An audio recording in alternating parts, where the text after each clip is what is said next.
Hello, everybody. How are you? Welcome to another edition of the Para OR Normal Guyz. We have a pretty good lineup tonight. I think our first guest is running late or something. I don't know. We'll discuss that in a minute. But let's catch up on some things that have been happening. So you can find me, Sportcat, Tuesdays and Thursdays from noon to 2 p.m. spinning the classic rock on Thin Line Rock radio station.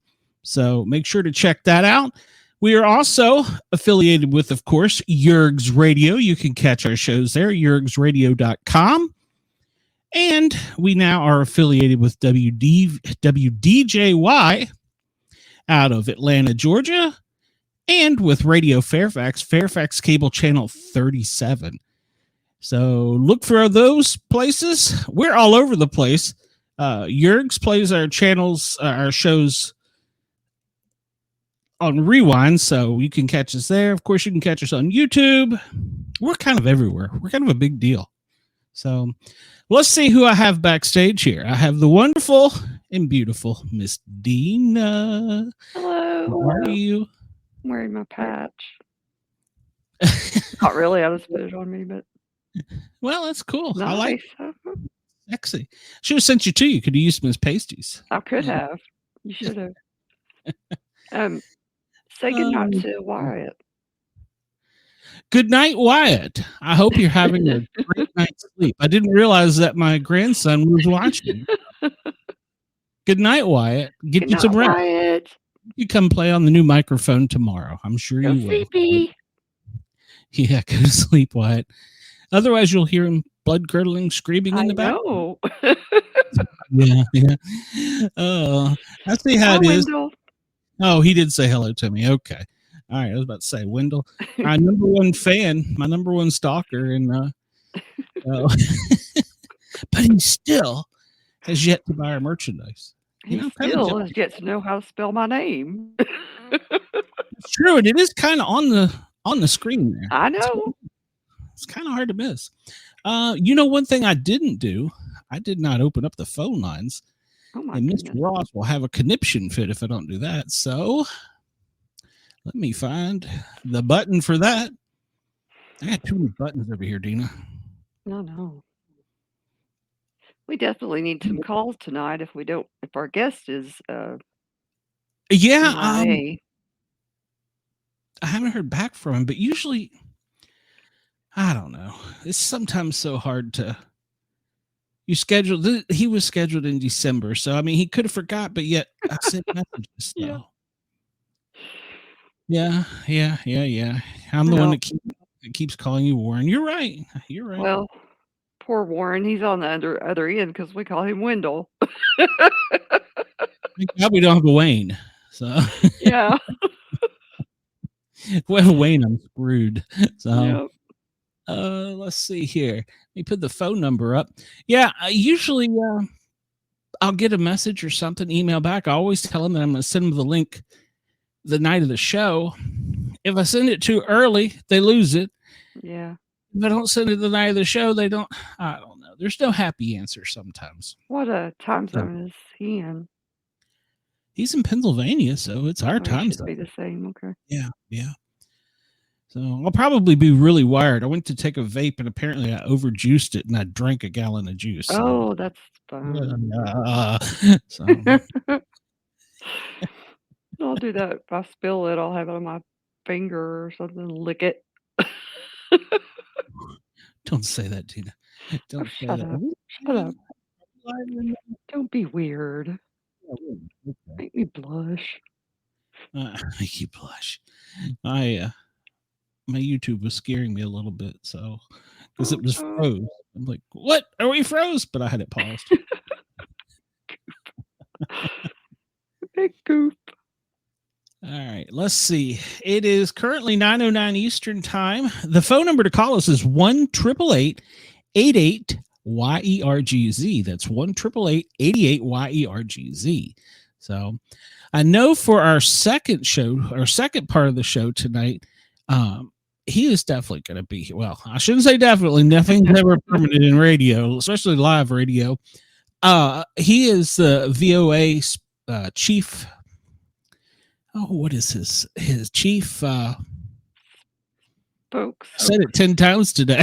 You have Chief Voice of America, Chief White House Correspondent. That's there it. I it eventually. A spokesperson. That's not right. Pull it out. Yeah. I guess he's a spokesperson for the VOA. I mean, correct.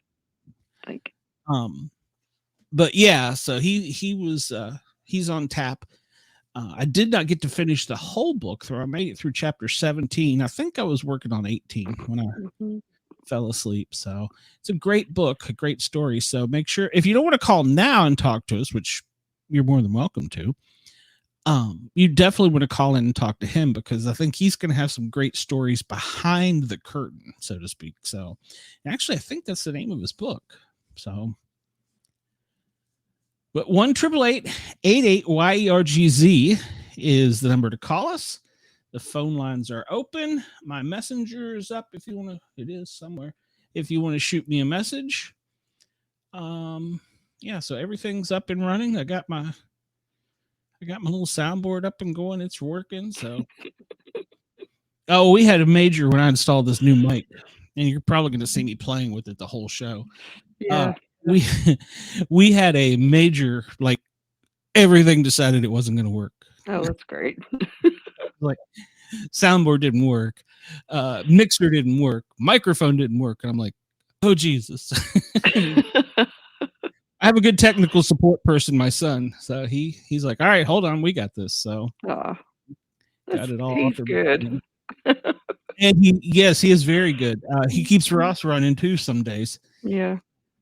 He got me some new little features I didn't even know about. So I can, cool. Of course, I had my sensor button, but I can now push the button. Hold on, let's see if I can do this.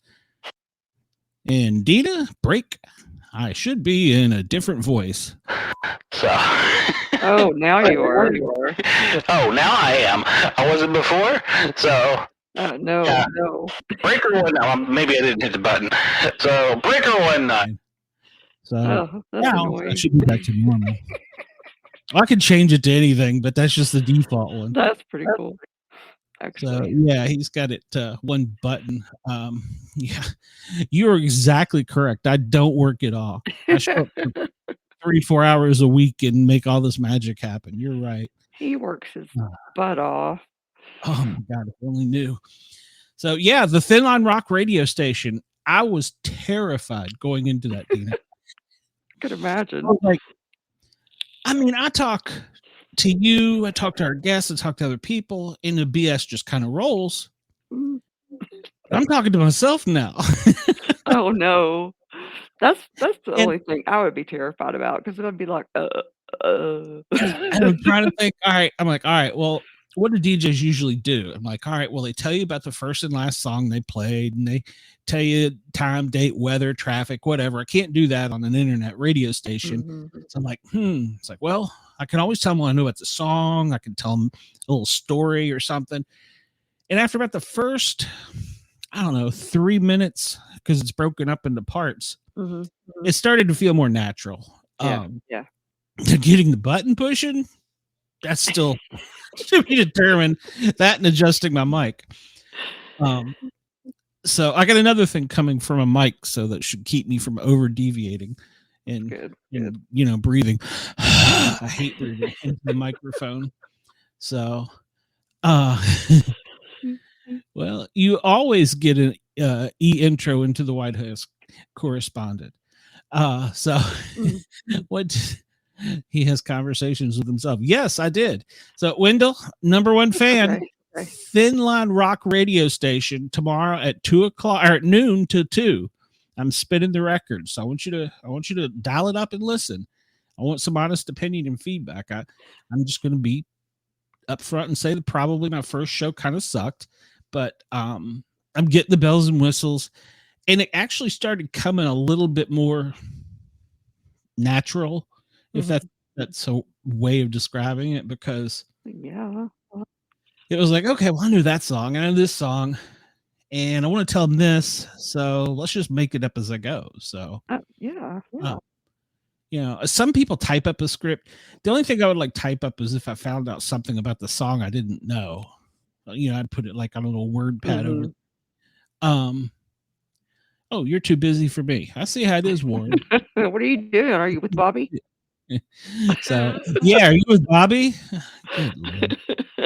Number one fan. He's too busy for me. Oh, Lord. Yeah, it started just coming natural and flowing, and I'm going to spend more time this week picking my music than I did last week. I just picked like, I don't know, maybe 6 or 8 songs, and it's like, let the computer pick or however. Oh, okay. So I'm going to spend a little more time doing that. But otherwise, it was pretty cool. It was pretty cool. They're great people over there. Just they're as easy to work with as Yerg's Radio is. I mean, they don't let me take over their radio station like Yerg's does, but I only get 2 hours every 2 days, 2 days a week. But they weren't, don't say this, don't do that, don't, so whatever. So I was excited, that I could, pimp the other places I'm at, because, whoa, that sounded like a Bigfoot in my house, because we are kind of a big deal. That's Junior down there. Yep. So yeah, remember to listen to us on Fairfax Radio Fairfax cable channel 37. We are on WDJY, and of course we're on yergsradio.com live, and he plays this all back. He's going to start I think he's going to start playing back the Grinning Guardian Gang shows, because they're picking up a lot of traction. So Yeah.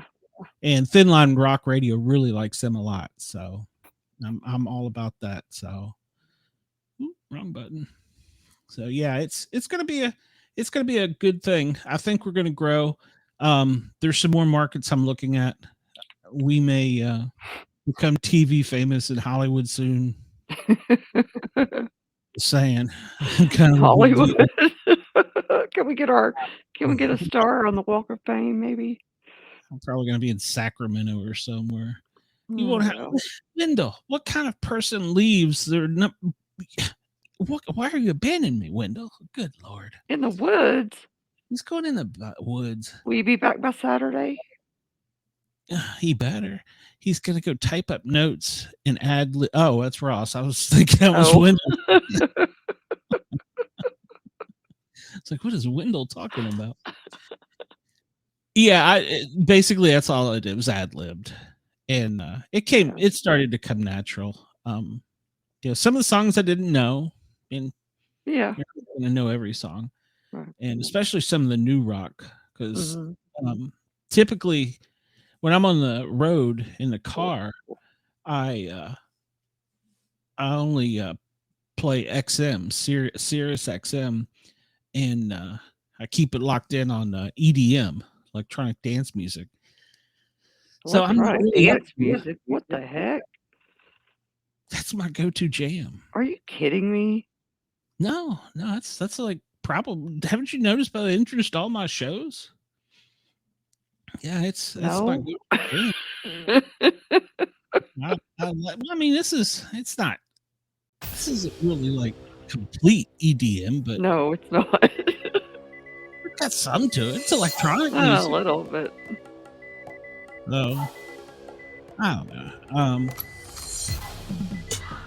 I just like the loud upbeat. I think it helps with the depression. Really, I think was what I like. Maybe it does. Yeah. So that's all really I listen to besides for podcasts. I listen to other shows, listen to other people to pick up, tips and pointers. But You could play some Mercy Lights on there. Oh, well, yeah. Let me. Well, do they have an album contract? No, they're I was. indie. Oh, okay. Well, we could talk about that because I'm trying to get Al on there too. So yeah, we can do that. Okay.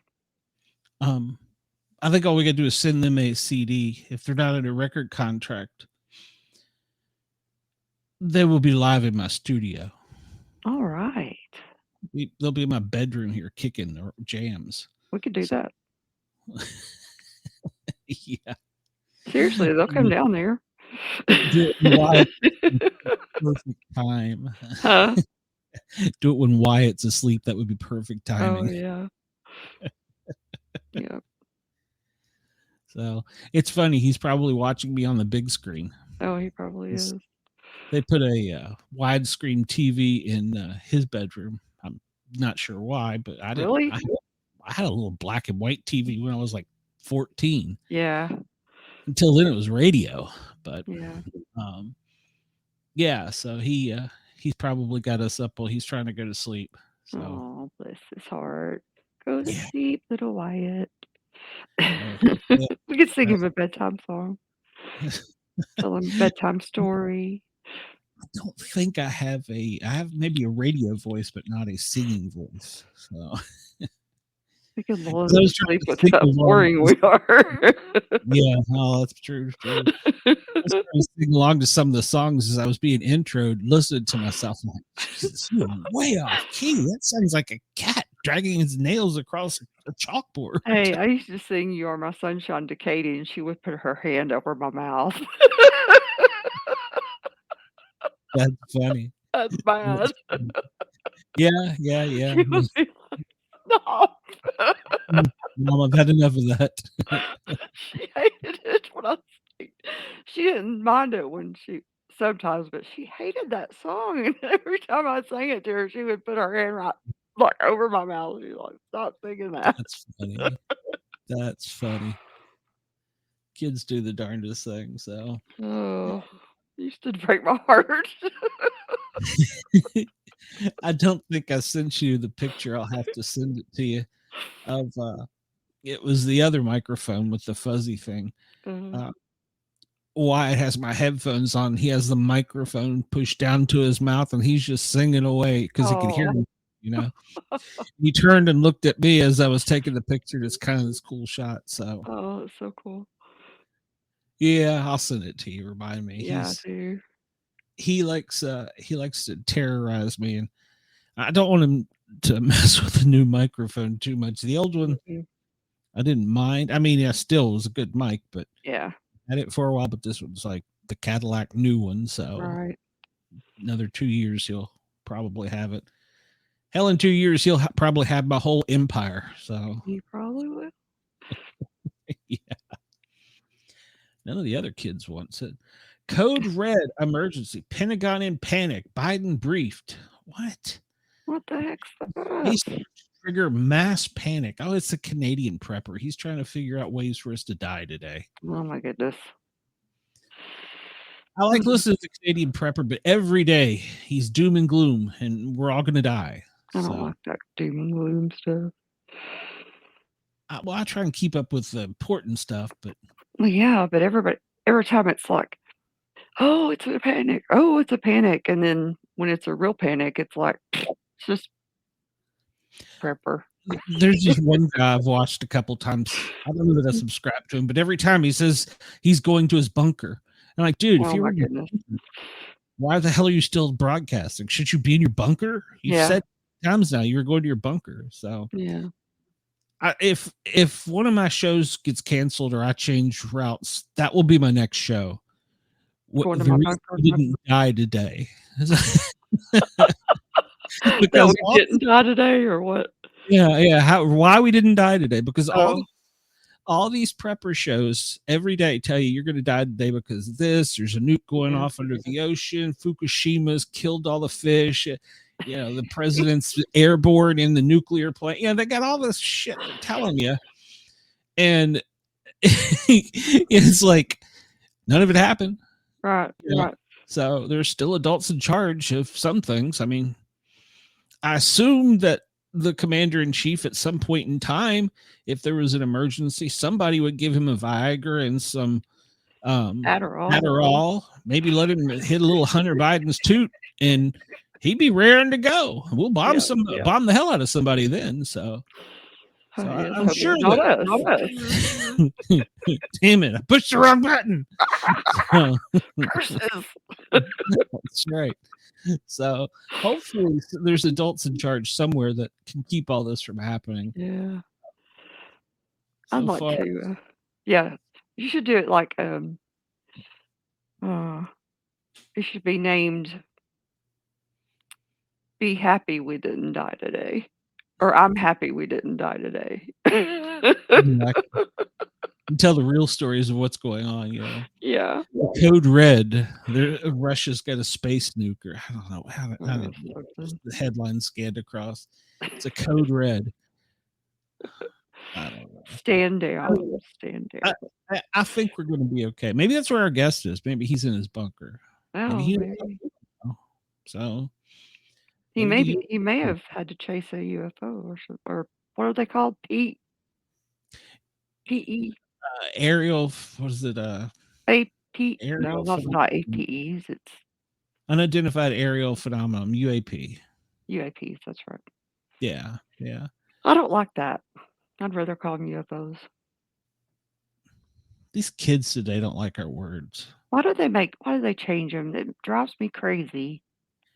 Then I can't remember what the hell they're called. I have a theory on that. I think it's so they could write more books. It could be. I mean, I really do, because it means the same dang thing. It does. So it's ridiculous. Why do we change the word? I don't know. We'll ask Steven when he comes in. Yeah. But it's like, it's the same thing. Just want to be a little bit fancier.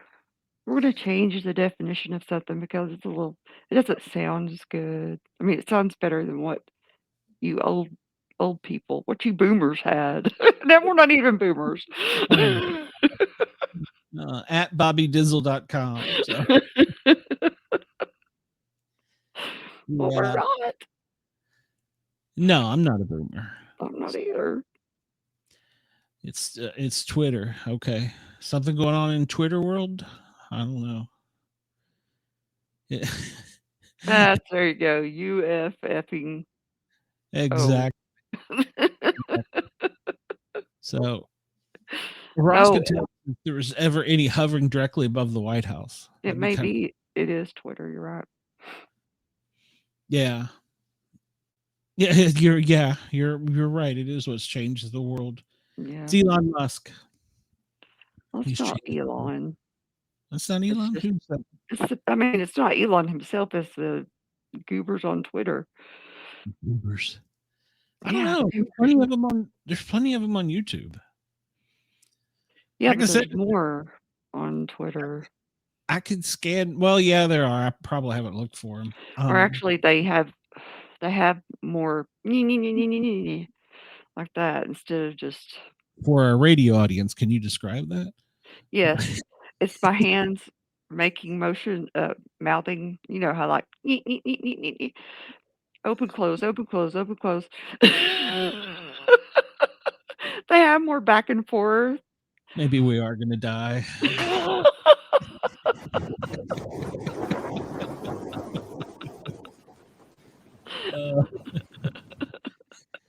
I don't know. This show. Shut up.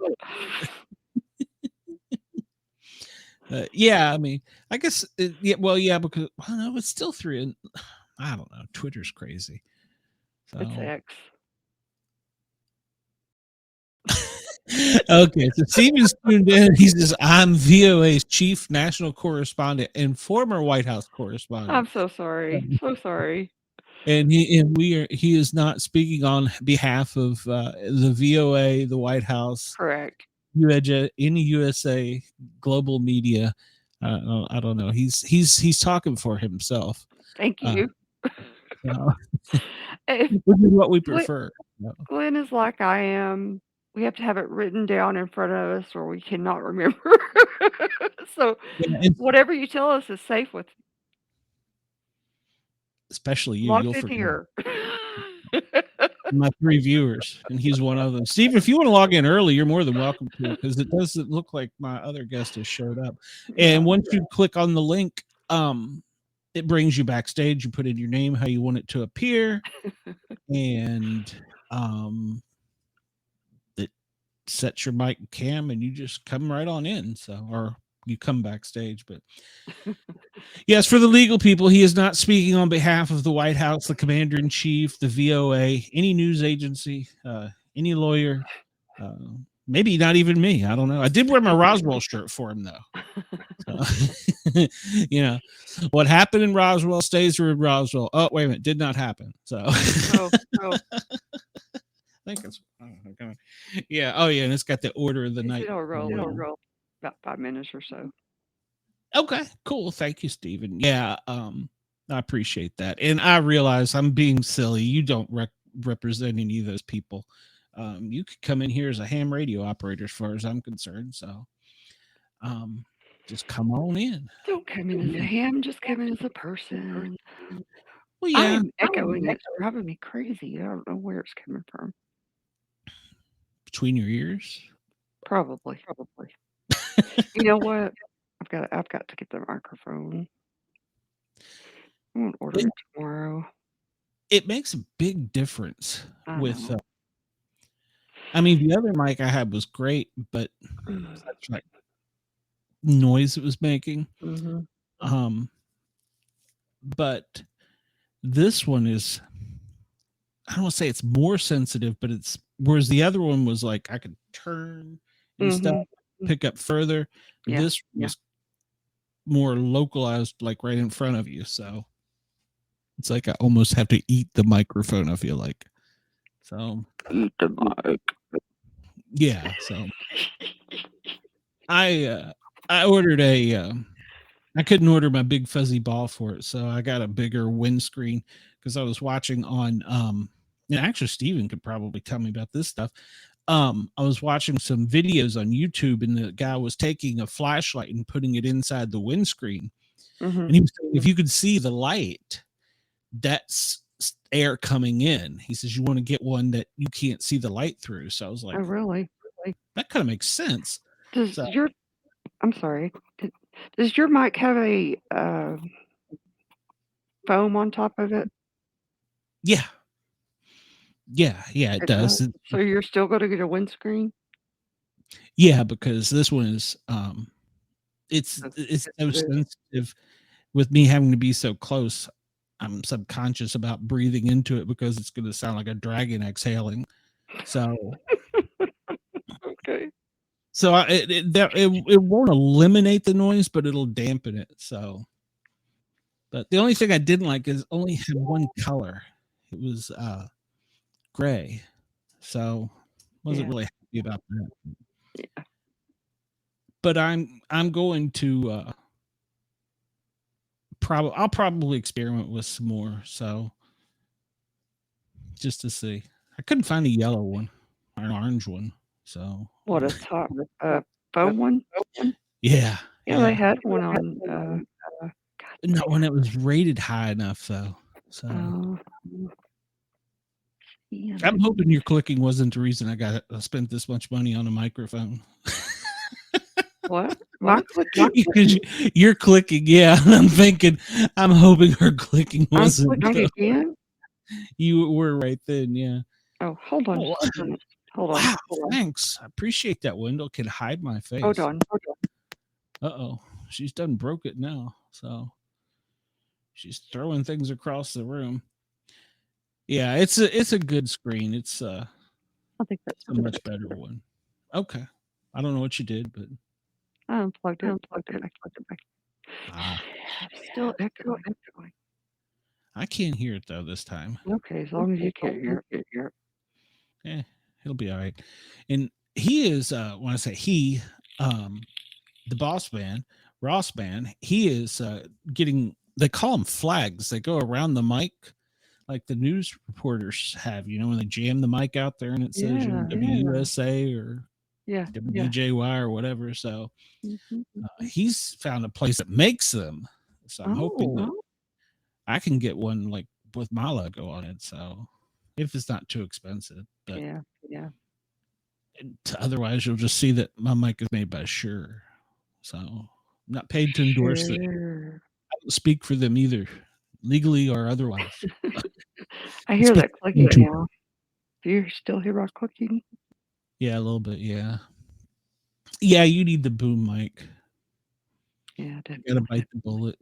You're on enough shows and know. get popular enough. I know. Let me It's destroy it right now. It sucks. I liked my little account, and then I got the boom, and I was like, I really like this. So, yeah, it'll just take you a while to get used to it. And the way I've got mine mounted, it's always coming in from one side of the screen or the other, and I moved it from this side over, Mm-hmm. the right side over to the left, so that now I have a pretty much unobstructed view of this screen, and it can get lower because it doesn't have to go over the monitor. It's beside the monitor. So Yeah. in fact, I think there's an extension where I could actually make it go lower, but I'm doing enough experimenting for the moment. And Kyle had me buy new cables. The cables have filters in them that do something fancy. I don't know what exactly. He just told me I needed to buy it, and I said yes. So Okay. I think I can get away without getting a boom. the wind thing. If I Yeah. just get the windscreen like the foam. Yeah. Everybody's a little bit different. I think the reason I'm so subconscious about it is because I have the volume turned up so high because of me being around fire trucks and jets. You're deaf. I feel like I can't hear myself being projected. Oh, gotcha. So he said that he sees her headset and he wants to place his order for the flag company. Let me know. We'll get a cat put on the side of that thing or the Paranormal Guyz logo, something. See my headset? Yeah, he said he sees it. I don't know. I guess he's talking about he's shopping right now. You know him. He's always looking like me for the newest toy.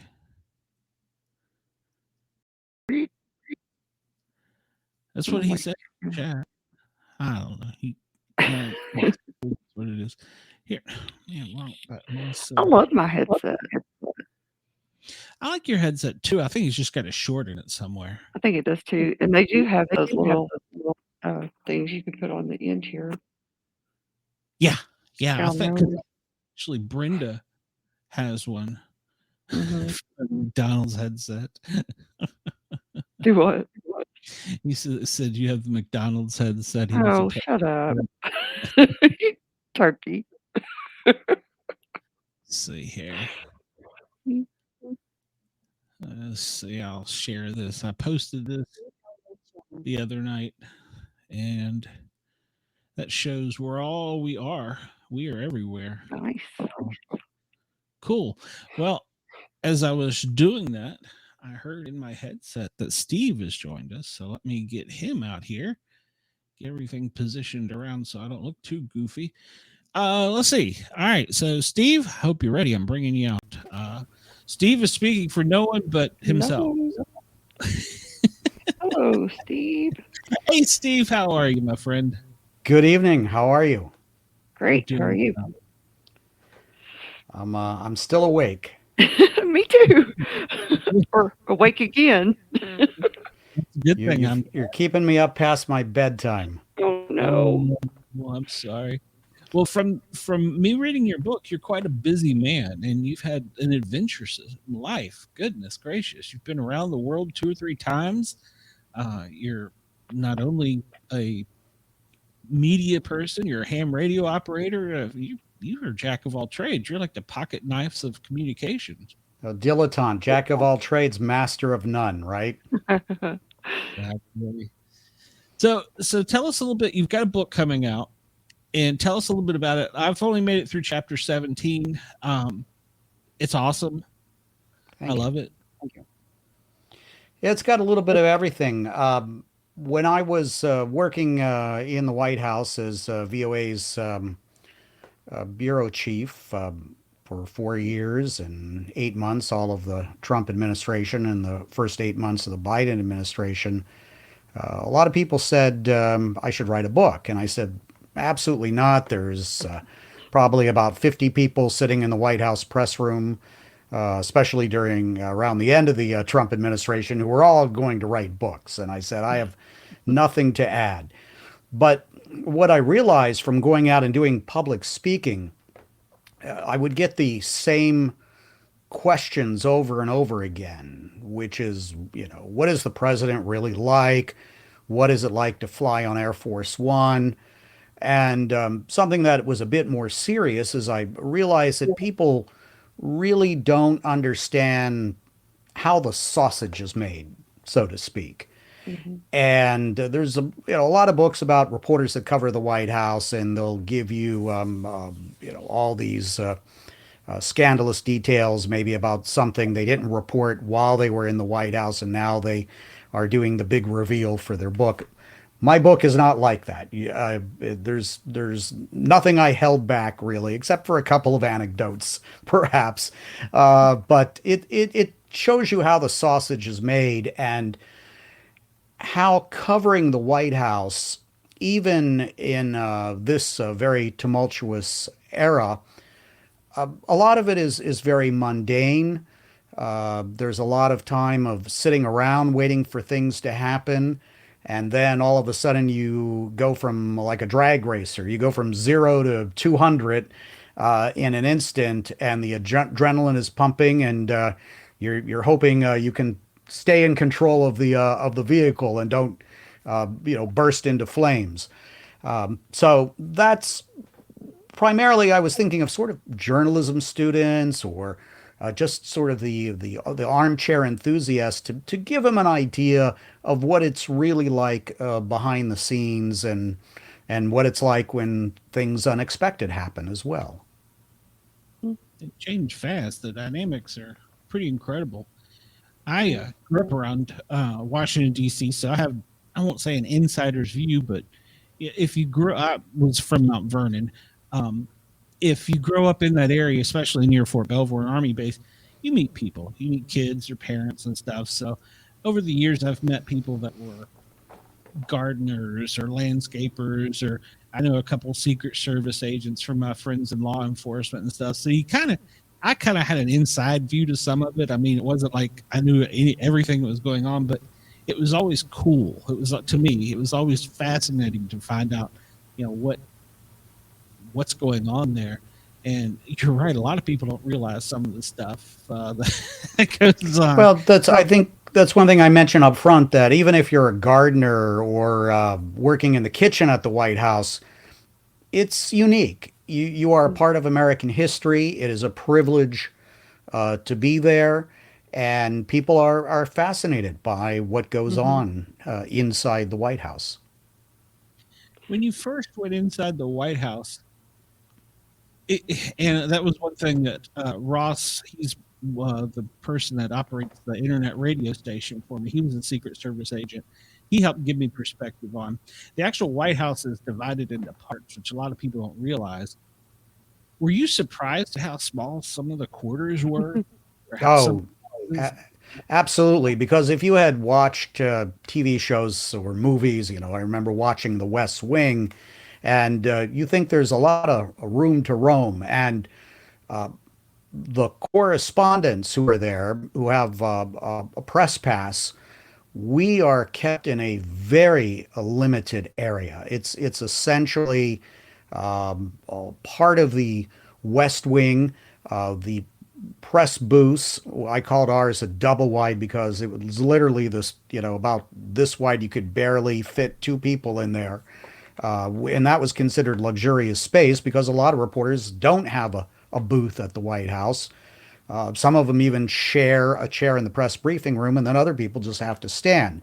So there's a very limited space, and the press booths downstairs where we were at, I think, was the deep end of John Kennedy's swimming pool, which Nixon got rid of. And we're also allowed to roam on a little bit of the driveway of the north lawn. And there's also an area right there called Pebble Beach. That's where the tents are that the TV networks do their live shots from. And you can go into the press offices. And on occasion, if you're part of the rotational pool, the select set of a dozen or so reporters every day that cover the president up close, then you can go in when there's an event to the Oval Office, the Roosevelt Room, the Cabinet Room, and then when the president departs or is coming in on Marine One, we go out to the South Lawn. And the only time that I've been in other parts of the White House really have been for the annual Christmas party. And my favorite room was the library. Oh, yeah.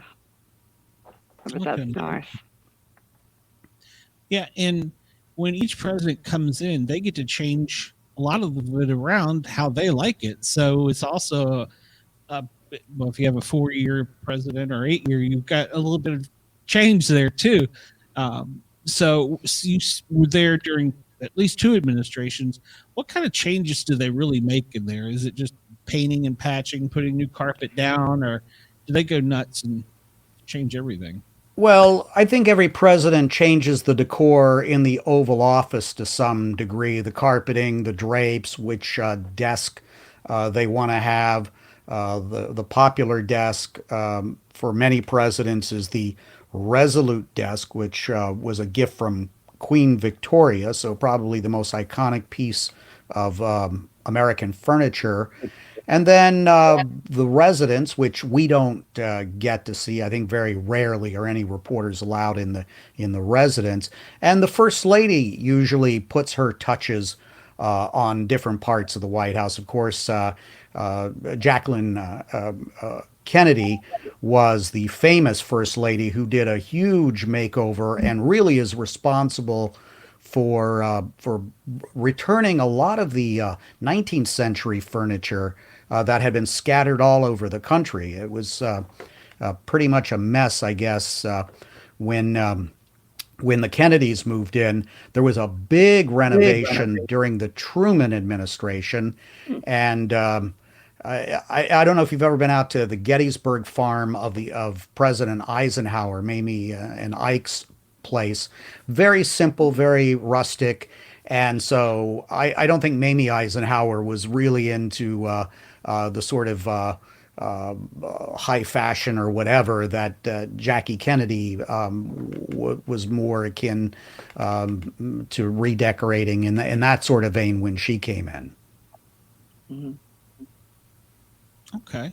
Yeah, I know that, well, she also was the one that had the rose garden put in, I believe, wasn't she?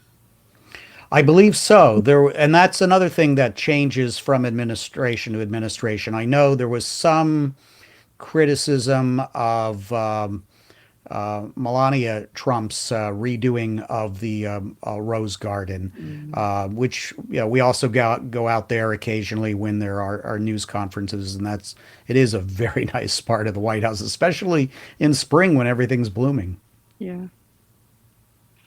It's very pretty there in spring anyway. With all the cherry blossoms and all that. And I think there are tours. I think there's a spring and fall tour for the public. And so if you happen to live in the Washington, D.C. area or happen to be visiting at those particular times, I don't think it's that difficult to get tickets for those tours. And there's a couple other public events. There's the Easter egg roll, where a lot of school kids are invited in, and a few other activities. So, and there are White House tours, of course. But I highly recommend anybody visiting Yeah. Washington to try to get a tour of the White House. Mhm. I was a elementary student when we went over from Fairfax, took a tour, so it's been a couple days for me. I went on the safety patrol too when I was like in 5th grade. Knew you were a safety. Yeah. I'm learning something. Yeah. Yeah, I was also surprised how small the grounds were because you can look at it on the map and you think it's a pretty big area, but it's not. I mean, their yard ain't that big. It's big enough to land a helicopter in the backyard, though. Yeah. Well, that's true. That's true. You never got to ride Marine One, did you? Or it wouldn't be Marine One. I would say that is my one unfulfilled goal of my time at the White House. And there's actually a new Marine One, I think, going into service. And of course, any helicopter that the president rides on is Marine One, as any plane he's on is Air Force One. So there are multiple aircraft that get those call signs. But very, very few reporters have ever been on Marine One. The press pool goes on Air Force One when the president travels, but not on Marine One. Yeah. We either basically you would have a pool of reporters that would be pre-positioned out at Andrews Air Force Base to get on Air Force One, while there would be another set of reporters still at the White House. And one thing that President Trump always used to say when he was departing on Marine One, he would say, "I'll see some of you on the plane in a few minutes," as if we were teleporting ourselves somehow from the White House grounds out to Andrews. It was always a separate group but he never seemed to realize that. He didn't pay attention, I guess. Well, I do think that would be probably one of the most beautiful views going over DC. And I think, of course, I'm probably partial, but the helicopter ride up the Potomac to Mount Vernon, I think that would just be gorgeous. So, of course, that's limited, or not limited, restricted airspace, so you can't normally claim that. When we've been in the traveling pool with the presidents on trips to other places, including New York City, usually the Marines provide one of those Osprey tilt rotor aircraft, which are really fascinating to be in. So I've seen some amazing views of New York City via helicopter a number of times. And I should also stress that when we're on Marine, on Osprey, for example, or on Air Force One, those aren't free rides. Our news organizations are paying for those trips. So just so people know, you pay your way. Doesn't come out of my pocket, but it comes out of somebody. In my case, the Voice of America is part of the U.S. government, so I'm riding on the taxpayer's dime, or more than a few dimes, I guess. But I hope we're giving everybody their money's worth. Yeah. So you get to ride on an Osprey. Oh, I'm jealous. I've probably been on the Ospreys more than a dozen times because that was the typical transport when we could not be when there wasn't a motorcade. When the president was going up in a helicopter, then we would be in an Osprey to follow him to where he was going. Oh, wow. Yeah, because when he went to Mount Vernon, I'm not sure if it was Obama or Trump.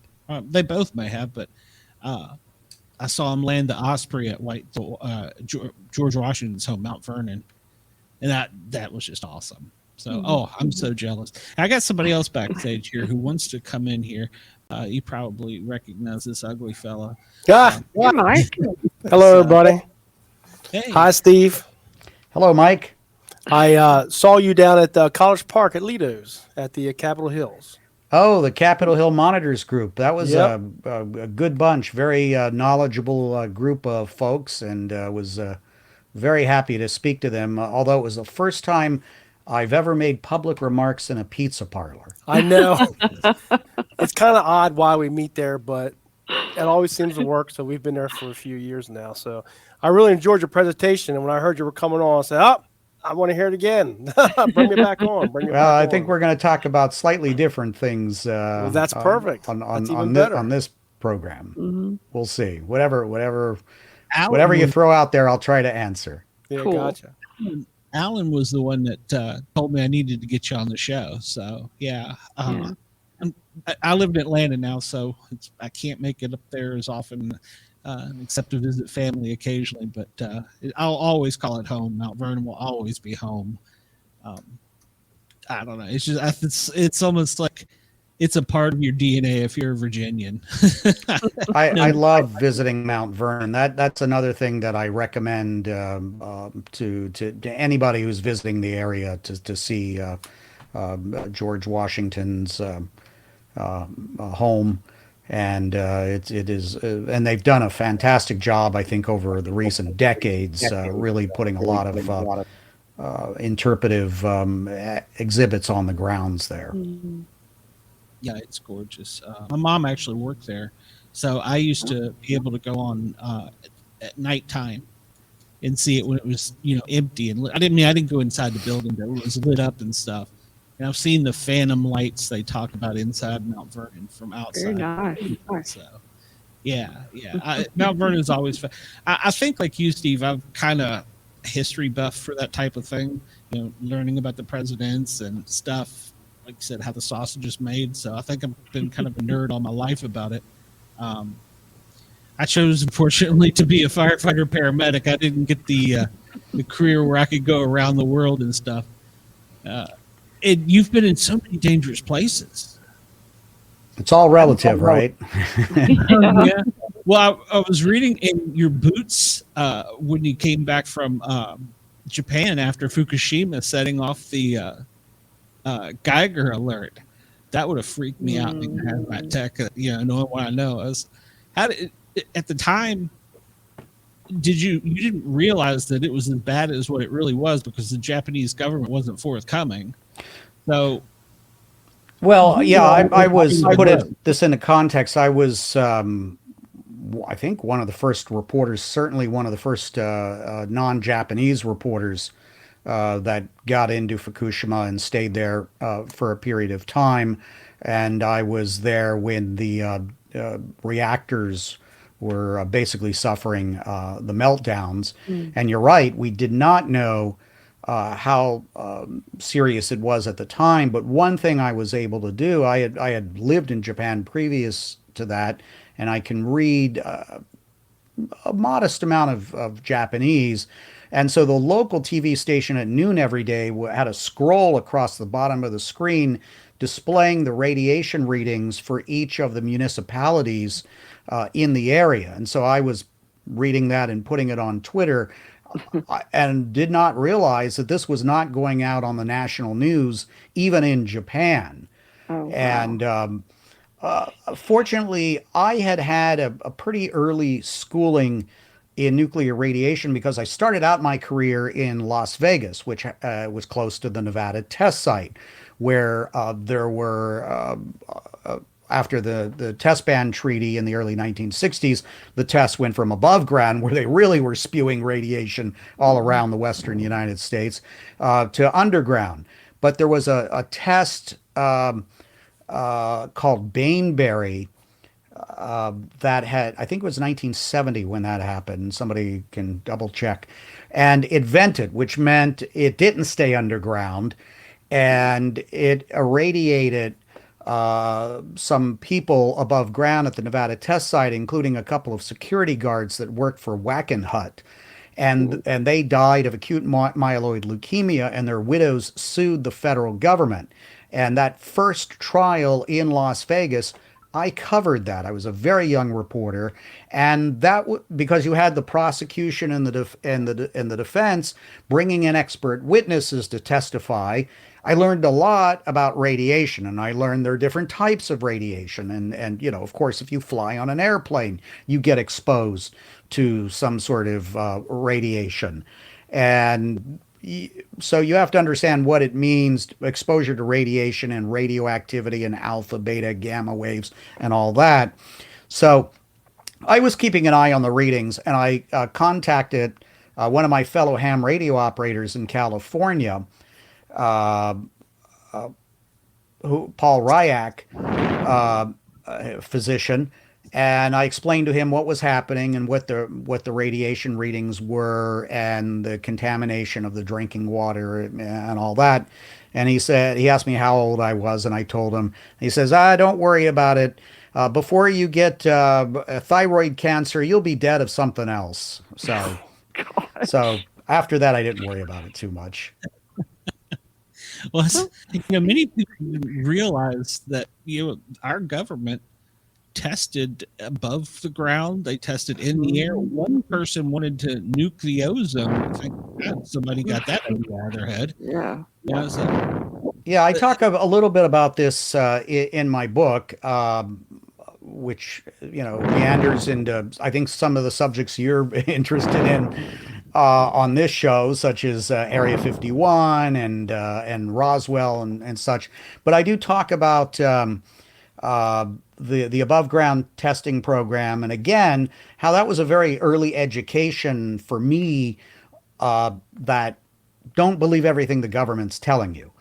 And and there was a movie that was shot in Utah some months after a nuclear test, and this area of southern Utah where they shot the movie, John Wayne was one of the stars.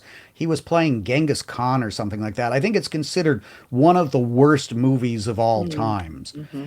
And a significant number of people who were part of that production team for shooting that movie subsequently died of cancer. Now, I'm not saying there was a direct link, but statistically it was a high number of people, because that area where they were shooting the movie, there was all sort of dust that was being kicked up that was quite contaminated. And again, you have to understand what you're dealing with different isotopes and the half-lives of obviously plutonium is extremely dangerous, but there's a lot of things that are in nuclear reactors or atomic weapons, and so when they get into the atmosphere, there's a lot of different things you need to be concerned about, some more than others.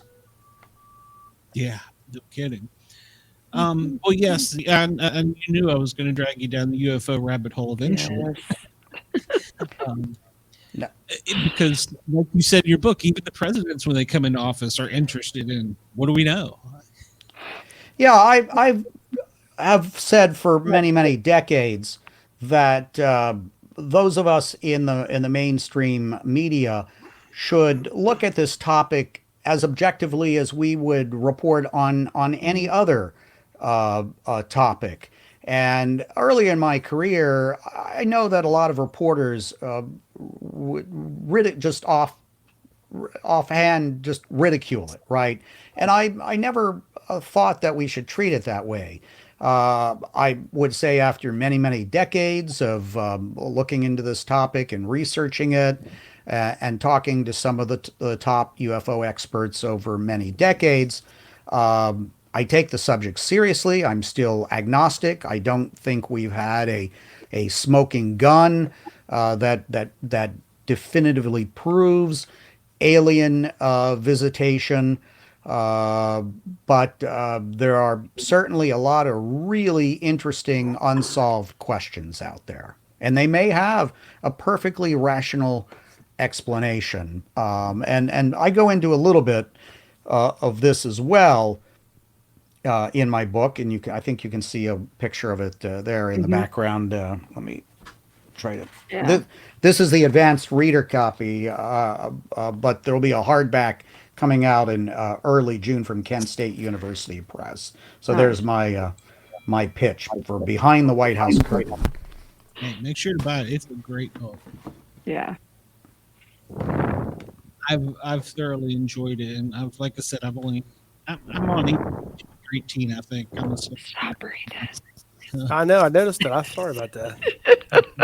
Sorry, I'm gonna get that out of the Not a way. reasonable Sherman. Don't put it near your nose. I'm just gonna have to. I'm gonna have to mute this. Where's this thing? No, you're fine. That was speaking of audio problems. One thing in your book, I actually was surprised to read. You use Audacity like I do, and I'm like, somebody that high up the food chain and that is this far advanced uses Audacity. So, I like Audacity because it's sort of quick and easy. Most of the time when I'm not out in the field, in my desktop computers, we use Adobe Audition. But usually, what I'm editing it for audio is quite simple, and so Audacity has been a fairly easy and reliable program. oh yeah, it's great. That's when I read that, I went back and read it again. I'm like, holy cow, maybe I am doing something right. And I took some of your notes to heart about the windscreen because I've got a new mic and it's driving me absolutely crazy. And some other things about how you did things. I liked you referring to them as a fishing pole on the microphone on a fishing pole that was out in front of you so far. So I liked your, I guess the way you described it, it was great. Getting back to Roswell, I don't think, this is just me thinking, but as many galaxies and universes that we have discovered just through the Hubble spacecraft and the exploration, I kind of think we'd be stupid to think we're the only ones out there. I mean, what do you Agreed. think?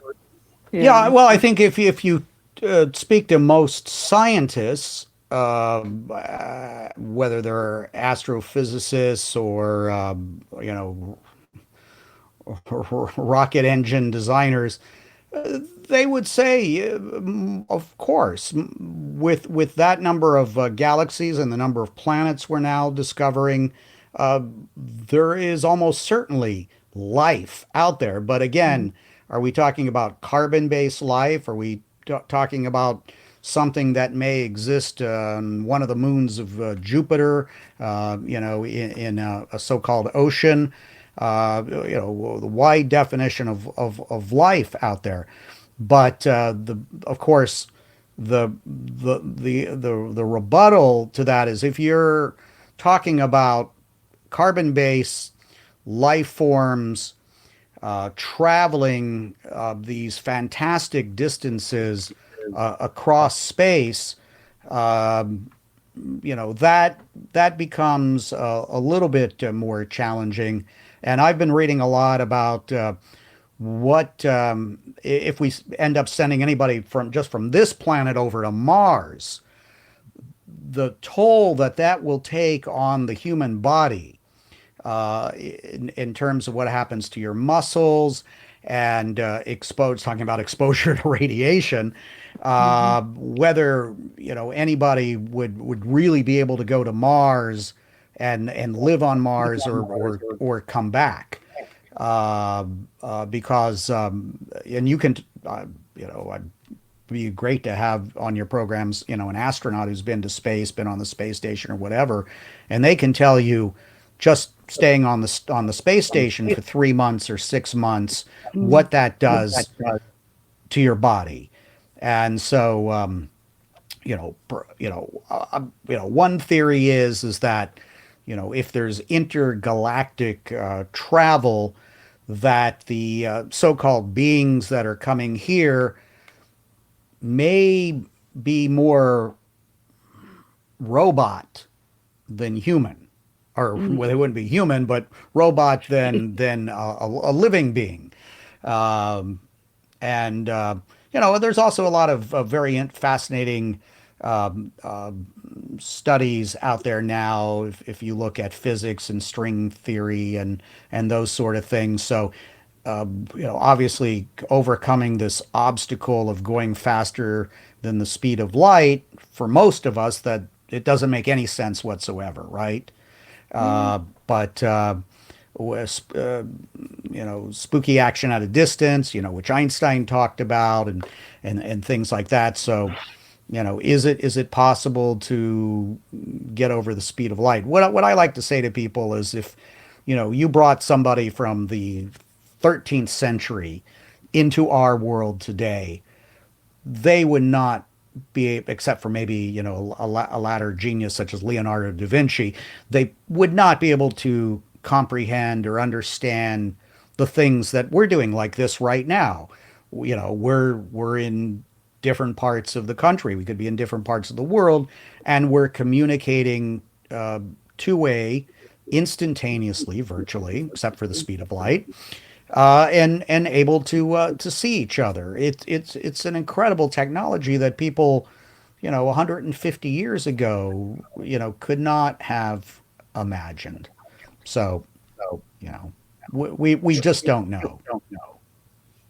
Well, that's one thing that I've thought about often is, if we've now got the rover on Mars, the people that designed the helicopter, which is now apparently non-functional, how did they know? Because we know by Earth standards, you got gravitational lift, thrust, force to, move an aircraft. How did they know what to do on Mars? That blows my mind, that somebody thought about that. I mean, that's a calculation that seems to me would be impossible, because aircraft is quite complicated just here on Earth, just getting an airplane up off the ground. Right. They have to factor in the difference in gravity and the atmospheric density and all that for Mars.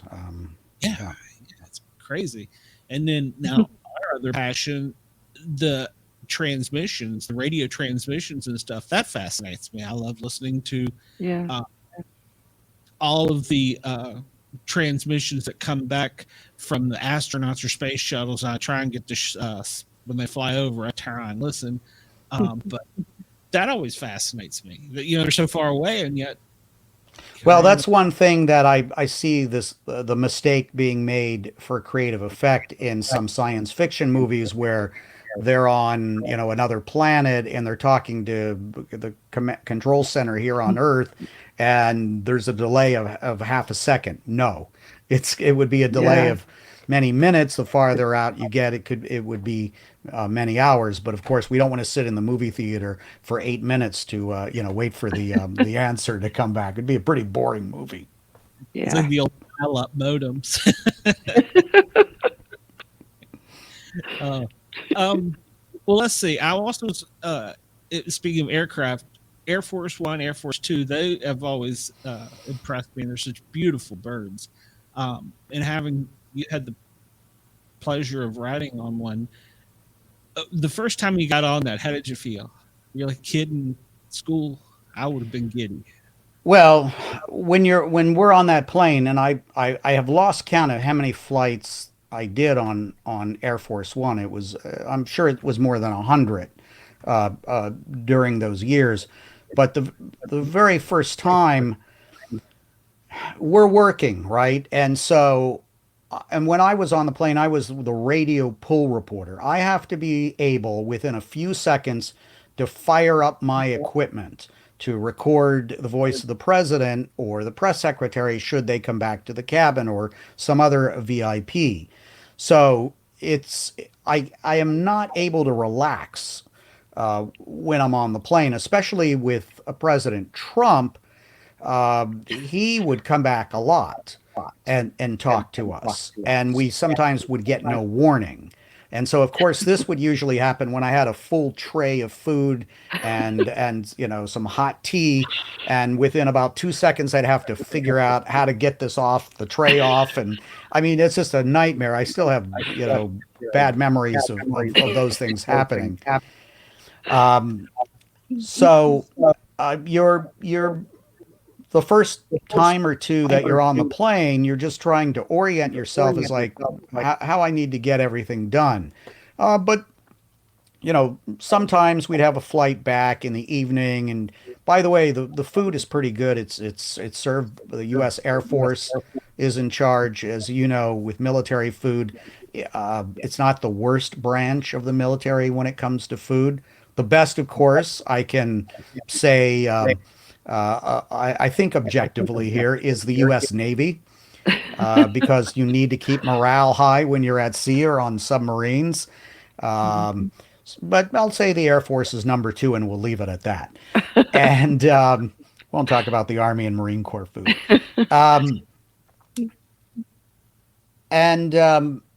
The good thing is you can order something special, and if they have time, they'll whip it up for you. You can even on Air Force One during most administrations, you can order an adult beverage if the day is over and you're heading back home. Air Force Two with Mike Pence was a dry plane, by the way. I guess some people maybe smuggled it in a canteen or something like that. There is a way to watch movies. The favorite of the press corps, for some reason, was Jaws, even during the Trump administration. It's better with the sound off these days than with the sound on. And there's about a dozen music channels you can listen to. I always like Big Country the best. But it does not compare to, say, the entertainment selection that you now have in economy class and most of your commercial flights, because these are old airplanes. Remember, they've upgraded a lot of the communication systems, and there's all sorts of gizmos on the plane. But it has not been upgraded with a screen in the back of your seat like it is on most of the airlines now. That's great. Yeah. But you do get silverware with real china and forks and knives and spoons. None of you don't get the plastic stuff. And China. Ooh, I wouldn't have guessed that. Oh, I wouldn't have either. break one of them. the only thing I've taken from Air Force One, we get the M&Ms, the souvenir M&Ms, and that was here's a good trivia question. How did M&Ms end up on Air Force One? If you read the book closely, you would know this. This was Nancy Reagan's doing. She banned smoking on Air Force One. Okay, yeah, So I remember the smoking thing. The cigarette packs and the matches were replaced with M&Ms. He liked jelly beans, didn't he? Yes, but I think those were in the Oval Office, not on Air Force One. Yeah, you don't give good candy out to the visitors, so.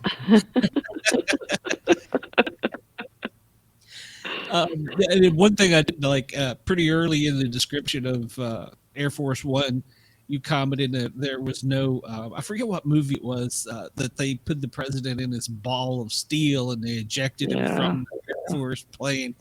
You said that right up first. Oh, there's none of that. No.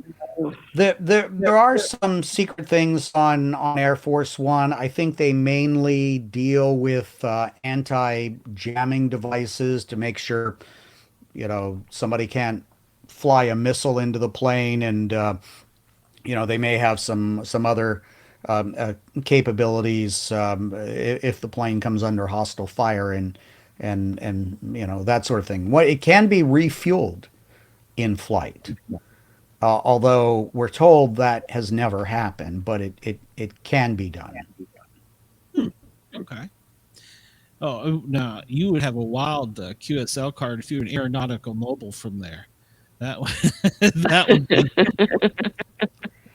I had ham radio equipment on there, right? Right. Yeah. We were this obviously above 10,000 feet. The cell phones don't work, and on the smaller planes that are used as Air Force One, as soon as they close those doors, you lose all cell phone service. Which, if I was trying to upload some audio from the president who had just spoken under the wing, I would just stand on the back stairs and pray and hope that, with my Wi-Fi cell connection, that I could upload the audio before they forced us to get inside the plane and close the doors.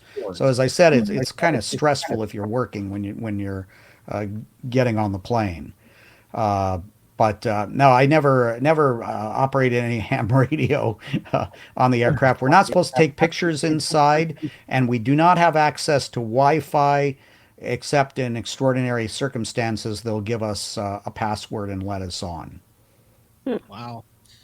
Yeah, that to me would be the ultimate. As a flight paramedic, I used to take my 2 meter up, and I'd hop on the Simplex, and every now and then it'd be aeronautical mobile, and I had some great contacts and some cool times. Yeah, in the middle of the night, we're coming back from somewhere, and I'm bored.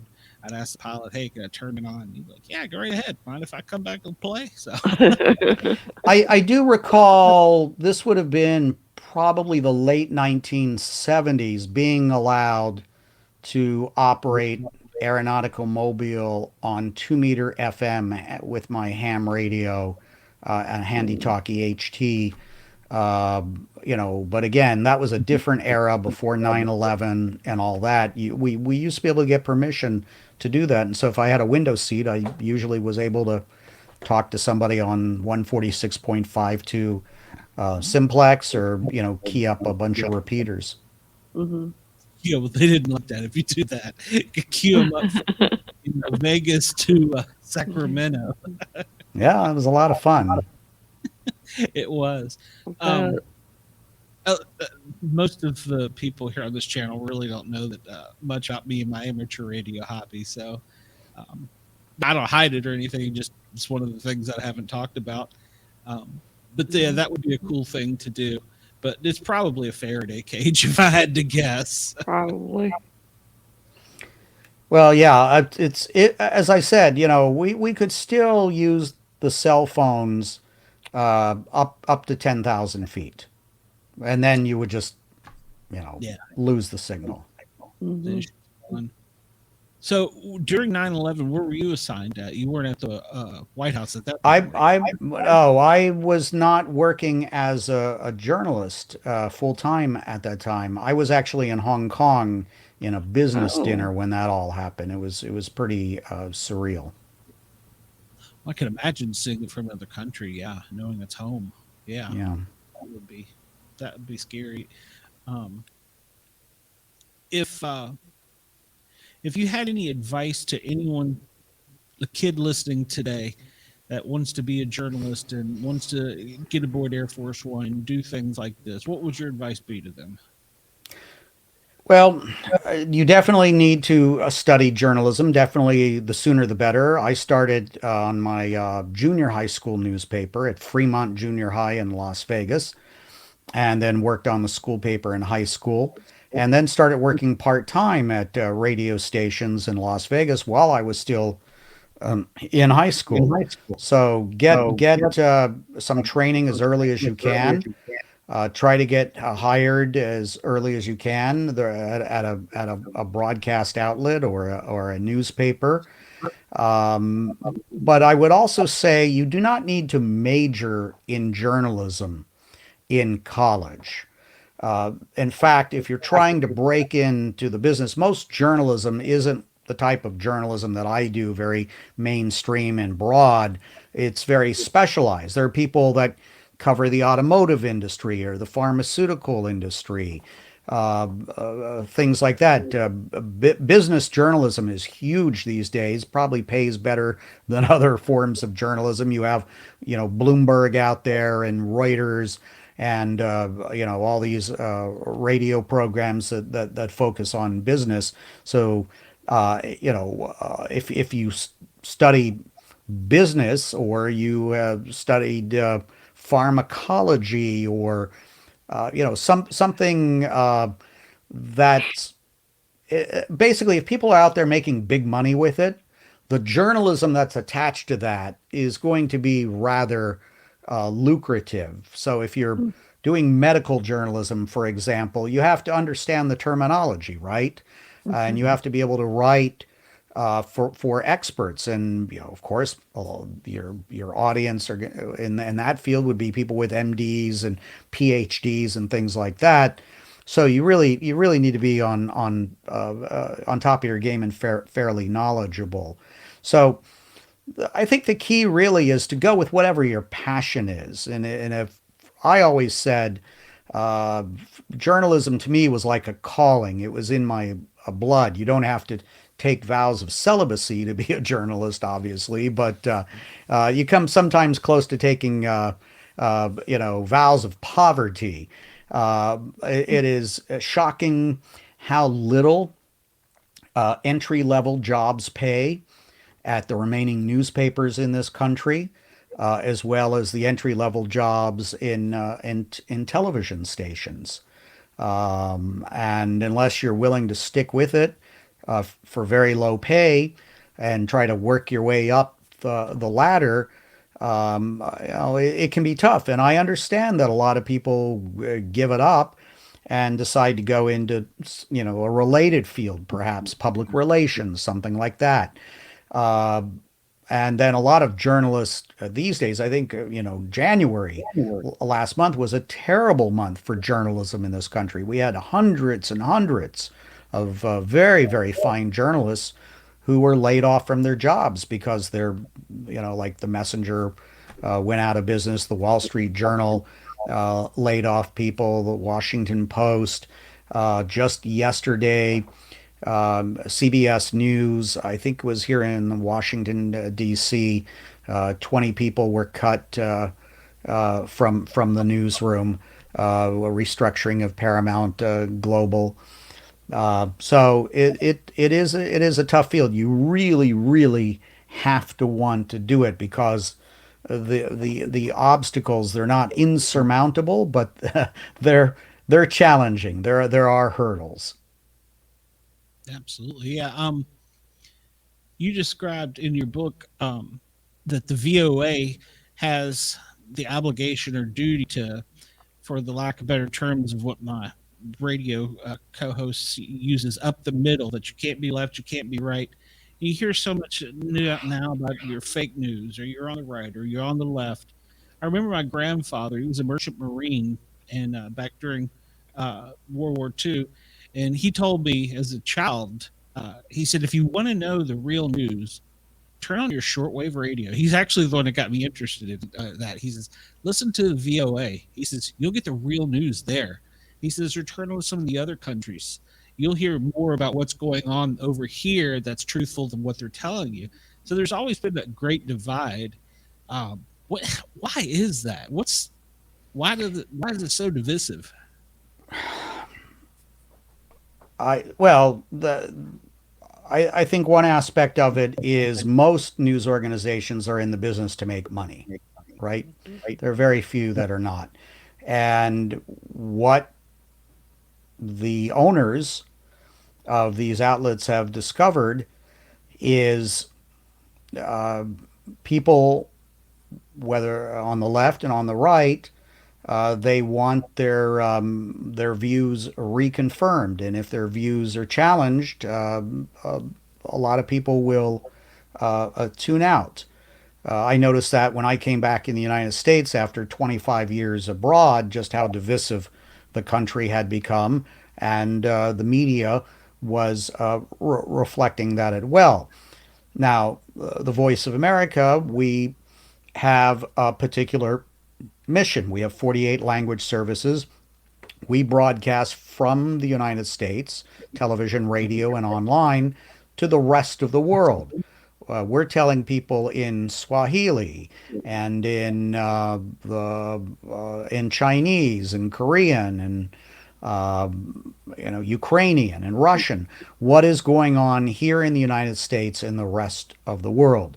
And we have a charter which mandates, as I like to say, we're probably the only news organization in the world that is required by law to be unbiased and to reflect what's going on in America. And so if the administration is taking a particular point of view on something, we will find a member of the opposition party, a senator, a congressman, to interview. If we're getting an analyst, say, on the issue, trying to explain the issue, say, of abortion to people in other countries, we will have quotes from people on both sides of the issue. Some administrations have not liked this. They have thought, well, if this is part of the federal government, it should reflect the views of my administration, and I should be able to tell them what to do. Well, there's a firewall between us and even the bosses of our parent agency. They cannot come into the newsroom and tell us to report something or not to report something or to spin it a certain way. I've been reporting for VOA for more than 20 years overseas and back at home. And I can assure you, no one has, ever said, oh, you can't, this subject is taboo or you can't, you have to spin this a certain way. If that had been the case, I would have been out of VOA a long time ago. I'm a former Associated Press reporter. And, and when people claim that VOA is propaganda or it's biased in favor or against any particular administration, I say go to our website, voanews.com, read the stories, and then tell me what's off, what's wrong. That doesn't mean we're perfect. Mistakes do happen from time to time. We take it very seriously. We do not broadcast to or target Americans, but U.S. citizens are stakeholders as taxpayers. And so all of the content and all of the languages is available online, and people can go look at it. And, if they don't like something I'm reporting or the way I'm reporting it, they can complain to my bosses about it. Oh, well, I work for a government agency. The public will tell you I'm your boss then. Well, the public is one of the stakeholders of VOA, most definitely, but they're not our intended audience. Do they still do the shortwave broadcasts? There are still shortwave broadcasts in certain parts of the world. We have some overseas shortwave facilities. I visited one of them up in Thailand near the Laotian border. There's a station on Tinian, I believe, in the Marianas Islands. The only domestic broadcasting facility is in North Carolina. And there's one off the coast of Africa. I believe there's one in Kuwait, and there may be another one in the Middle East somewhere. But the shortwave is a very small portion of what VOA does. On radio and television, we rely on affiliate stations. And I think we have more than 100 in Indonesia, for example. And we do have some standalone FM stations in some of the major capitals in Africa. And there's some medium wave AM transmissions as well. And then we're on a lot of our language services. I think the majority of them are doing television as well. So that's on satellite TV. Because of course we cannot get affiliates in China or Russia or Iran or North Korea. So for North Korea, there's medium wave and short wave in Korean. And for Iran, there's satellite television, China as well. And we have a joint 24/7 joint venture with Radio Free Europe, which is called Current Time, that's broadcasting in Russian. It may be a little bit challenging to see in Russia, but there are many countries around Russia where everyone or most people understand Russian, and the Russians bombard these countries with their broadcasts, and of course there's no free press left in Russia. So what we're doing pales in comparison to the amount of material coming out of Russia. But our programming in Eastern Europe in Russian and some of the other languages from the surveys that I've seen is very popular. Yeah. Wow. Yeah, I think that that was where I first learned what the Voice of America was. And I know the internet and the new technology is taking all that away, but I would be remiss if I didn't say that I did like that growing up as a child. In DC, we had more than one channel growing up, but I was not allowed to watch that much TV. I was given a radio and said, "Here, listen." So I learned to love baseball by listening to the Baltimore Orioles. I learned to get the news from shortwave and AM radio. So, and my dad was a country and western disc jockey, so that didn't hurt. Ah, great. Before we let you go, any personal anecdotes that you just really, or any bonds or anything that happened to you that you really will always remember or take with you as cherished memories from your time at the White House? Just that it was, I never took it for granted. It was a privilege to go into the White House every single day, and I felt very privileged. Even in the face of some adversity, to cover the entirety of the Trump administration. It was a very unusual administration. It was very, very different. I did not cover the Obama administration. I did cover the last 8 months of that administration from the State Department, traveling with John Kerry, who was Secretary of State. And there's not a day that goes by that I don't think about covering it from the inside. I chose to leave it because I felt I was getting a little burned out, and I just did a story today, as a matter of fact, based on something Jake Sullivan, the National Security Advisor, said at the White House. I filed a piece for radio on that. So as the chief national correspondent, I've got a little bit bigger mandate than the White House. But it was, when I first got into this business, and I worked for Associated Press, and I tell people the AP is like the Marine Corps of journalism.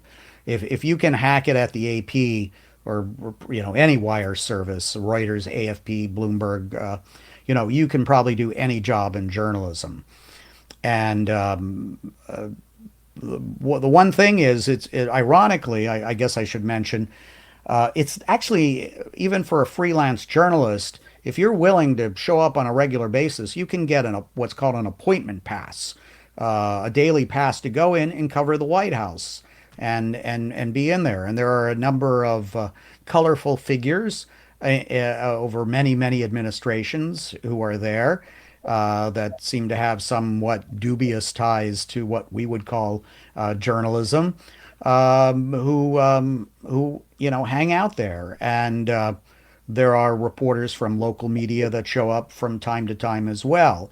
And there are 49 seats in the briefing room. Doesn't mean you're going to get a seat if you get an appointment pass, but if you do get an appointment pass, you can stand on the sidelines. And there's a chance the press secretary may call on you. So I tell people it's probably easier to get a White House press pass than one for the Sioux Falls Fire Department. Oh, well, I didn't know that. Well, we'll be remiss also if I don't ask you one other thing. We have heard all these stories about growing up, had heard them about Mount Vernon as well. The haunted areas. Did you ever see anything out of the ordinary at the White House? I never saw anything of what I would call paranormal nature in the White House. Of course, there are lots of stories about the Lincoln bedroom being haunted. But I think one way or another, there are a lot of ghosts in the White House. Yeah, I agree there. Well, I don't want to keep you. You came on early, so I'm going to let you get out of here and get to bed. I'm getting up at 4:30 to go into Washington, downtown Washington. Yes. Oh, well, hopefully your drive's not too bad. I know DC traffic sucks.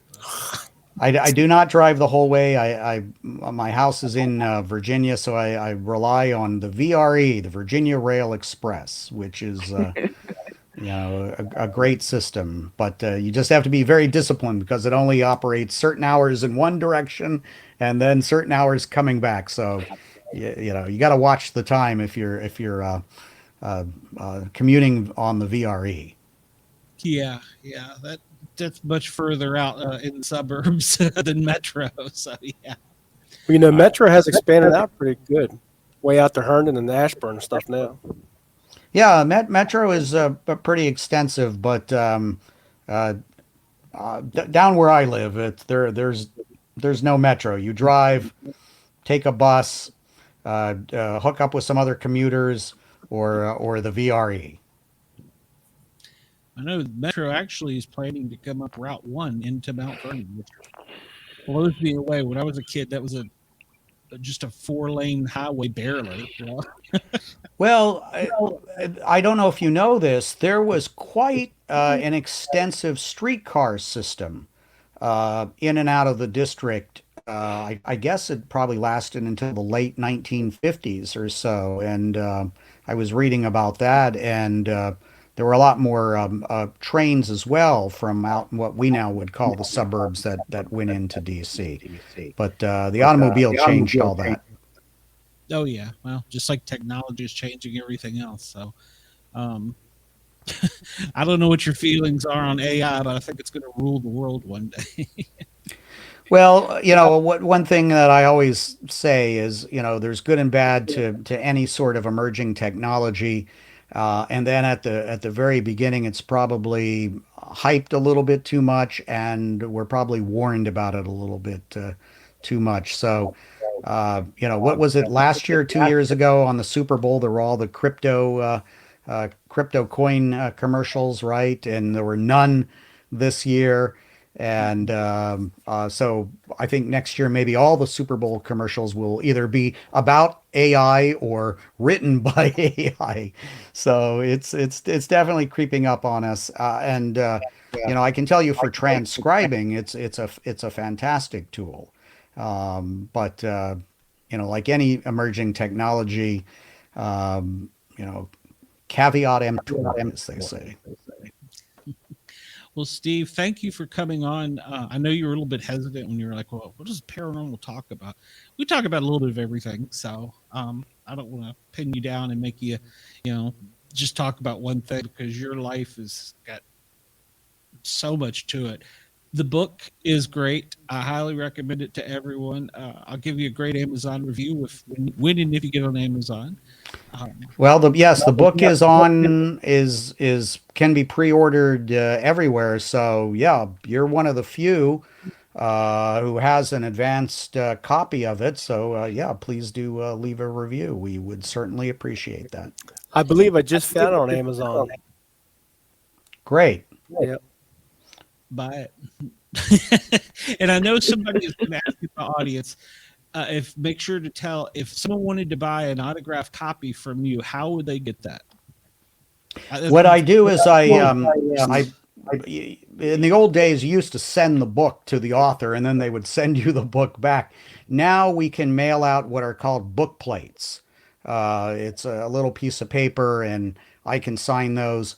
So if anybody does, if you send me proof of pre-order, I will send you at my cost an autographed a book plate. And you can find me on the different social media platforms. I'm on Mastodon, Threads. I'm sort of it's a long story, but I'm dormant on Twitter right now. We've had some fun with Twitter in recent years. And I think you're well, you can find a way to send me a message on social media, and I'll reply. Aside from the book, anything else exciting coming up in your life that you're going to talk about or tell anybody about? I've been thrilled on a part-time basis to start teaching journalism. I taught a class a couple semesters ago at the University of Richmond, and I'm an adjunct assistant professor now at Shenandoah University in Winchester, Virginia. And I'm hoping to do more of that. I think it's really important to get into the classroom, teach not only journalism, but media literacy as well. And I'm going to try to give back more in the future in that regard. So Send your kids to college. Definitely. Yep. Wow. Yep. Well, that's great. You're giving back to the community, and hopefully we can get journalism to return more to the middle, so there's not so much divisiveness. I hate turning it on, even so. But I've been very fortunate to work for Voice of America and previous to that the Associated Press, and I've been very, very lucky in that regard to occupy these positions. Very good. Steve, thanks. I'm going to keep in touch with you just because Please do. I really enjoyed your book, and maybe we can hook up some time on ham radio. So I'm quite active. I'm on the digital modes FT8, FT4. I've even worked a little meteor scatter, and I get on for some of the contests too. My call sign for the other hams out there is W7VOA. So, and if you're a ham and you have the call sign, you can pretty much figure out how to contact somebody. Yeah, absolutely. Yeah, are you on DMR? I'm not on DMR. I'm on another internet linking mode called IRLP. Familiar with that? Yep. Yeah, I haven't. I played with DMR some, and I kind of liked it. It was kind of cool. So, and I was introducing it to my kids. So, all right, man, I could talk all night to you. I appreciate you coming on. Thank you very much. I'm going to recommend your book to everybody and anybody, especially the kids growing up that want to learn about journalism. Yours is a fascinating story. So thank you for everything you've done for us. I appreciate it. It has been a pleasure. And Deanna, Mike, thank you. It's been a pleasure to meet you as well. It was appreciated hearing from you again. It was awesome. I also put the link from the Amazon pre-order link to the private there. Glenn, if you want to see it, maybe you can put it on the regular stream. It's up to you on that one. Yeah, I see it. Okay. All right. I can do that. All right. Well, Steve, I'm going to let you go. Have a good night. Have a good night. Thank you. Good night. Bye-bye, everyone. Bye-bye. Bye-bye. That was great. It was neat listening to him down in College Park. One of the things he brought up, because we were talking about the shortwave, was it's hard to find shortwave equipment. So some of the radio stations have to fabricate their own parts, because shortwave was all vacuum tube and stuff like that. And there's not a whole lot of up-to-date commercial stuff for shortwave now. No, I hadn't thought of that. That's true.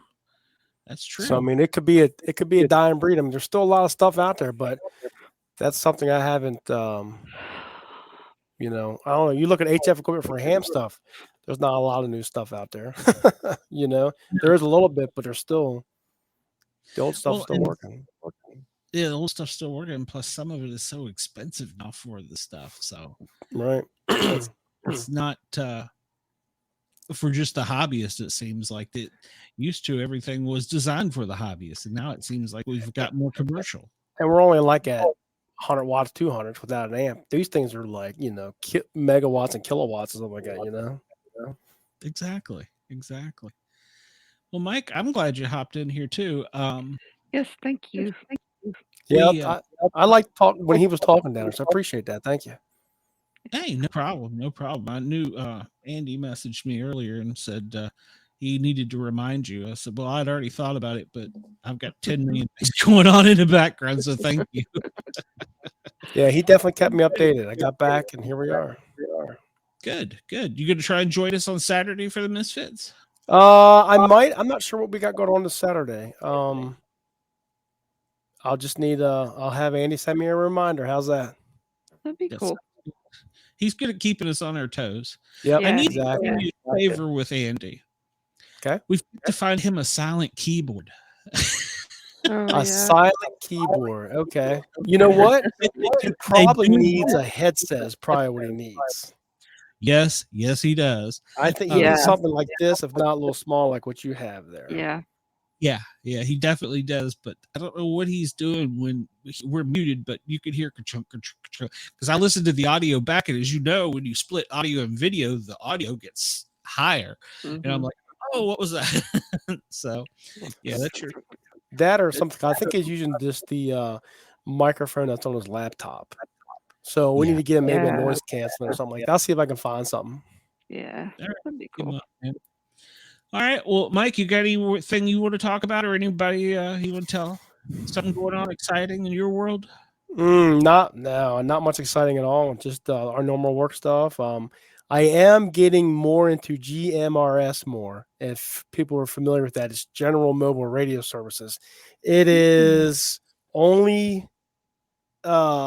it's 22 channels, but only 8 channels of there are specific for GMRS. The rest of it is called FRS for family radio. Family radio is low watt. It's 2 watts, narrow band, and you don't need a license for that. But the GMRS is up to 50 watts. That's wide band. You do need a license for that.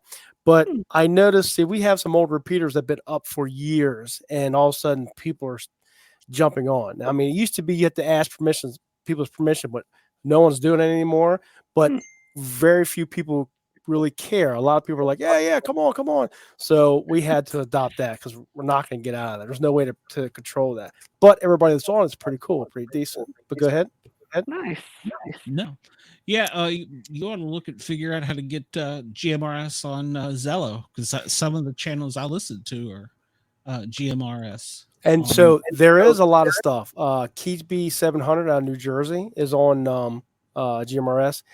Zello. As long as Zello, which you saw, as long as they're keeping the free version of the PC app working, we'll be able to do it. I noticed that it's hard. I can't find the software anymore. I only from the one that I have. It's still operating. Because I broadcast a few stuff. Our fire channels are on Zello, and I got like 80 people listen to that. And it's more whenever there's actual incident going on, they fire it up. But the Zello at work, I took the free portion or the free test to try it, and it's okay, but it does not interface with the personal. So you are limited to the people who are paying to be in your group, and it's just like the old Nextels where if you want to connect to someone else's group, you can do that, but it can't be personal. They have to be the paid person. So I'm a little down about that because that's what I use here is the PC app. Plus, I can have the PC app here. I can do it right through my headset, do it through a laptop, but you need that app to be able to interface with the radio. You can build your own interface, which I have. It's real easy to do. Or you can buy the pre-made ones. They're pretty expensive, but you have to have that PC app on the free personal side. And I'm afraid that that's going to go away. And I meant to respond. Someone has sent me an email from Zello saying, how was your free version? And I'm going to be like, okay, but my friends, my hobbyists are not going to be able to afford to do this. So it's pointless, but I still need to. I would rather pay to have them keep some of the personal, the free personal side. I'll pay them to keep the interface going. Pay them for the software just so everybody in Freeland can still listen and play and use and stuff like that. You know what I mean? But I don't know if that option's available yet or not. Well, it's not, but hopefully they'll do something with that. Like a group option or something. Because we have tons of groups on there. Yeah. NCR's got it and great, but I still want to be able to, like I said, I will pay to have those enhancements work on the personal side. I'm not gonna pay a lot, but I'll pay what they're asking for in the Zello at work.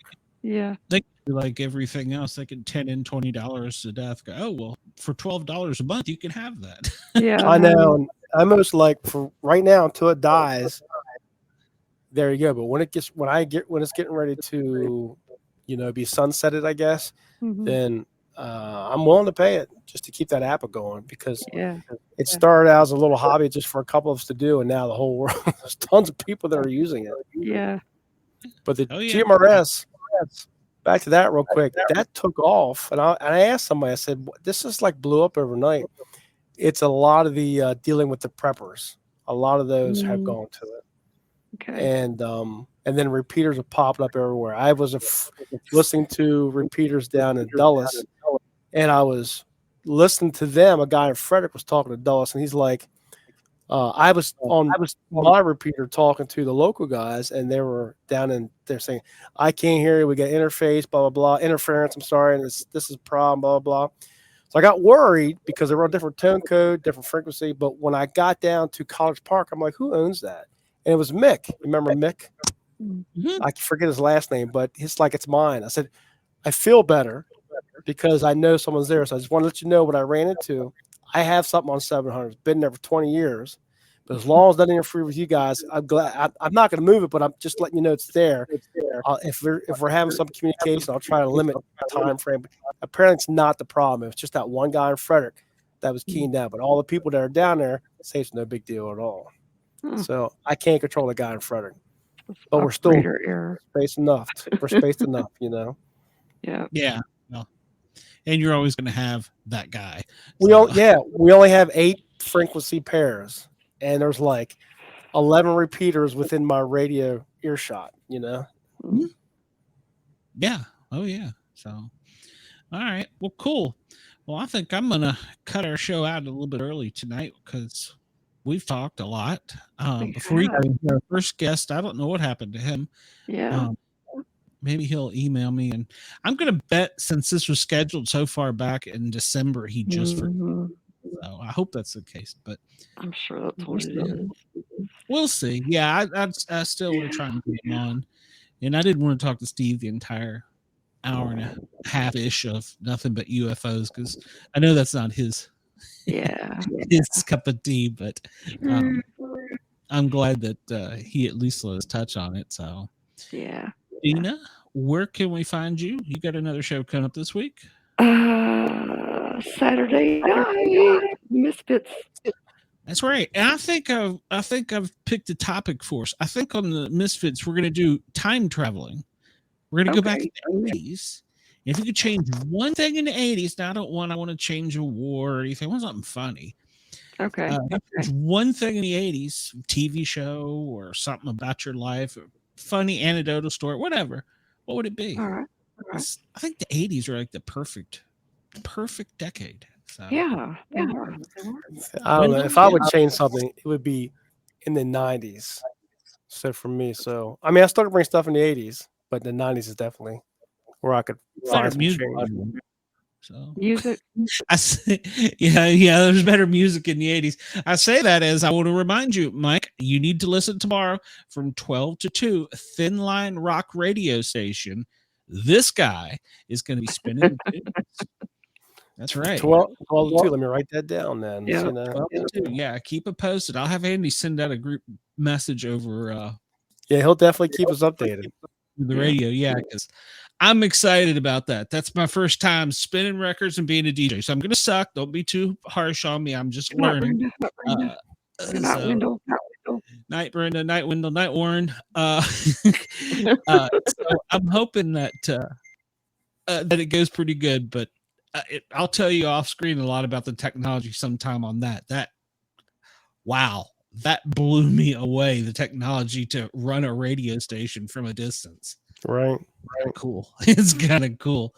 So yeah, so I'm spinning the hits tomorrow, spinning some classic rock actually, and I'm digging it. So everybody make sure to tune us in. We want to thank Yerg's Radio. That's YERGZ radio.com. You can listen to his station. His station is predominantly talk, but he allows us to come in here and have 3 shows a week. Who is complaining to Brenda? I don't know what's going on. Thanks. Hi there. Say hi. No. Kiss my ass, Brenda. I don't know. She's on new meds. Okay. Good night, Brenda. Hi, Brenda. Good night. Hi. Bye. Whatever. Yeah. So it was fascinating. YergsRadio.com. Check them out. They primarily are talk radio, but it's pretty good stuff because I'm on there, you know. Then I'm also on WDJY in Atlanta, Saturday nights. Actually, Friday nights at 9, Saturday nights at 9, and Sunday nights at 9. I think that's correct. No, maybe it's 6 on Saturday and Sunday. I don't know. I've got it all screwed up. But WDJY, check them out.